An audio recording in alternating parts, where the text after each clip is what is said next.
सम्राट अशोक और कलिंग के बीच उस भीषण टकराव का कारण बनी जिसने भारतवर्ष के इतिहास की दिशा बदल दी। अशोक को डर था कि यदि कलिंग स्वतंत्र रहा तो मगध साम्राज्य की सीमाएं असुरक्षित रहेंगी। कलिंग की बंदरगाहें मगध की समुद्री शक्ति के लिए चुनौती थी।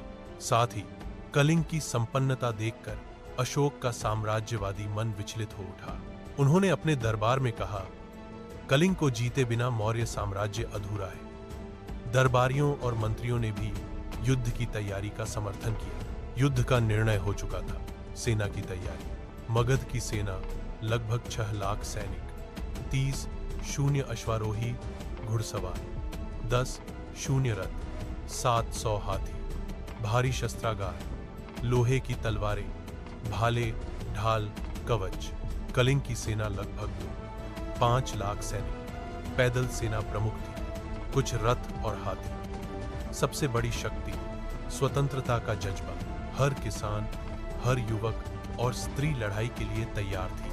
अशोक की सेना जब कलिंग की ओर बढ़ी तो गांव-गांव से गुजरती हुई धूल का तूफान उठाती गई। लोग भयभीत होकर भागते। कलिंग की सीमाओं पर प्रहरी नगाड़े बजाकर जनता को सावधान करते। कलिंग की राजधानी में शंख बज उठा।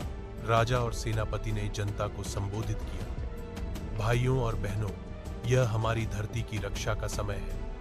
अगर हमें जीना है तो तलवार उठानी होगी। सुबह का समय, सूरज की पहली किरण रणभूमि पर पड़ी। दोनों सेनाएं आमने सामने थीं। एक ओर अशोक अपने स्वर्ण मढ़ित रथ पर खड़े थे, दूसरी ओर कलिंग के सेनापति और हजारों किसान सैनिकों की भीड़। शंख बजा, युद्ध का आरंभ हुआ। पहला प्रहार मगध के धनुर्धारियों ने बाणों की वर्षा की। आसमान तीरों से ढक गया।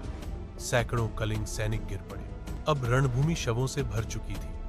गिद्ध और कौए मंडरा रहे थे। खून की गंध पूरे वातावरण में घुल गई थी। अशोक ने हाथियों को आगे बढ़ने का आदेश दिया। 700 हाथी गरजते हुए कलिंग की ओर दौड़े।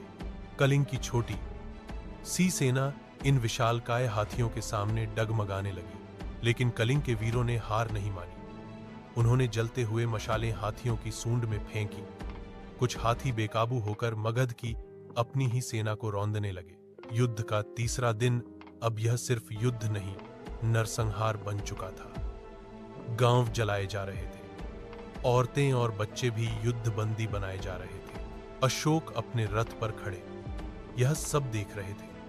उनके चेहरे पर क्रोध और विजय की लालसा थी, पर भीतर कहीं एक बेचैनी भी। कलिंग की ओर से राजकुमार ने वीरता से युद्ध किया, लेकिन अंततः वह भी अशोक की सेना के हाथों मारा गया। उसके गिरते ही कलिंग की सेना का मनोबल टूट गया। कई दिनों की लड़ाई के बाद कलिंग पराजित हुआ। लगभग 1 लाख लोग मारे गए। 5 लाख कैदी बनाए गए। गांव-गांव खंडहर में बदल गए। नदी का पानी लाल हो चुका था। अशोक ने विजय तो पा ली, लेकिन रणभूमि देखकर उनका हृदय कांप उठा। युद्ध के बाद जब अशोक मैदान में घूमे तो उन्होंने देखा रोते हुए बच्चे, विधवा स्त्रियां, घायल सैनिक कराहते हुए और धरती पर बिखरी लाशें। उनकी आंखों से आंसू बह निकले। उन्होंने कहा, यह कैसी विजय है। अगर विजय ऐसी होती है तो पराजय कहीं अधिक उत्तम है। अशोक की आत्मा चीत्कार करने लगी। उन्होंने प्रतिज्ञा ली कि अब वे कभी युद्ध नहीं करेंगे। यही वह क्षण था जब अशोक ने बौद्ध धर्म अपनाया और अहिंसा, शांति और करुणा का मार्ग चुना।